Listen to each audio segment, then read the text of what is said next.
Give us her thoughts on the market. And of course, we have big news from Apple. We had an Apple ruling on Friday with Epic. I know Epic is working to appeal. Apple will probably appeal. Your thoughts on what we're hearing from Apple overall and how it could really affect the bottom line if they lose some revenue with all of this?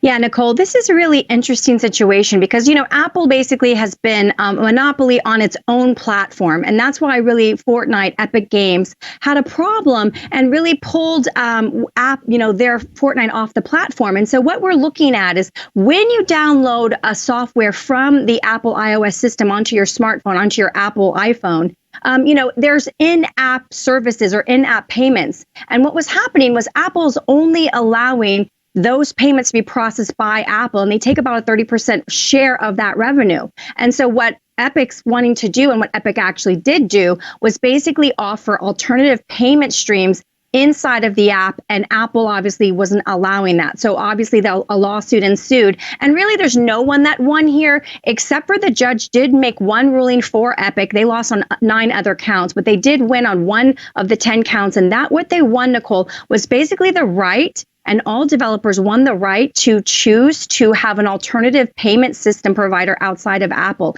And that will, if that holds up, and like you said, Epic has already filed at the appellate level, that will cut their revenue stream. And they have their hands in so many things. I'm not saying Apple doesn't have a long runway here, but I am saying that we are seeing for the first time in a very, very long time, actual antitrust, court order basically saying to Apple, you cannot be the only provider of those services. And so, we could see some software development fees and some app fees that, if this holds up long term, it obviously has to go through all the way through. And Epic is not happy about it. They think that it's not strong enough, that they did lose 9 of the 10 and they only really won on the payment system processing. And that's actually really strong, though. So I don't think that long term Apple has we have a huge runway for Apple long term. But I do think that, this will be a pullback for them on some fees. Right. Okay. So, they'll lose some revenue. The question is, how detrimental will it really be to their bottom line, if at all? Right. Exactly. That being said, we have a big event tomorrow. Did you have any thoughts on some of the new products that may be coming out? Because a lot of folks own Apple in 401ks and IRAs because it's in so many of the indexes. Tell me a little bit about Apple tomorrow and just Apple as a long-term holding.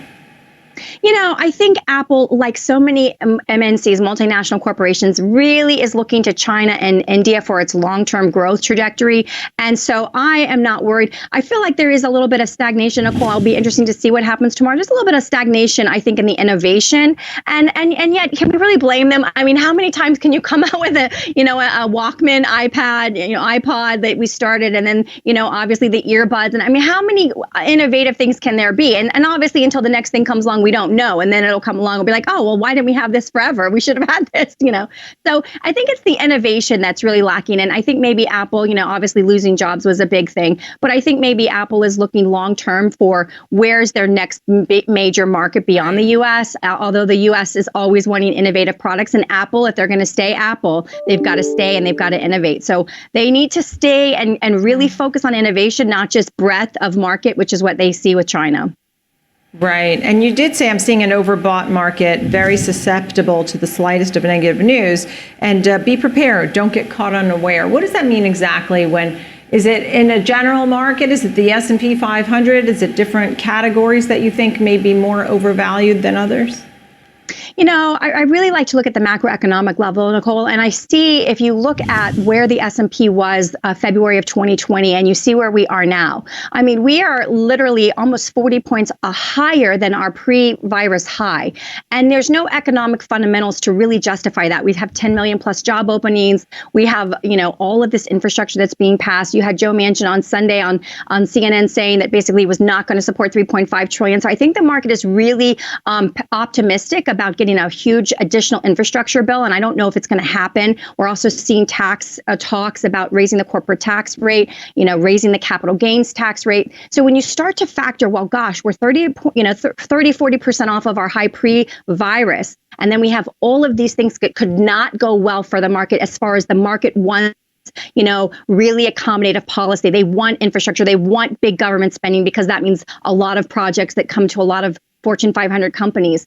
Then you start to see that, we could have expectations not being met if we don't keep up the pace of stimulus. And that's why I worry. And September, is historically not a great month. And so I feel that the slightest little edge of, oh gosh, we're not going to be as accommodative. Oh, we're going to start tapering in October. Oh, these things are going to happen. You'll start to see the market potentially have some issues. And then it can become an emotional cycle that we go into, Nicole. And that's where I worry is it's a little overbought, and, be prepared and don't be so aggressive.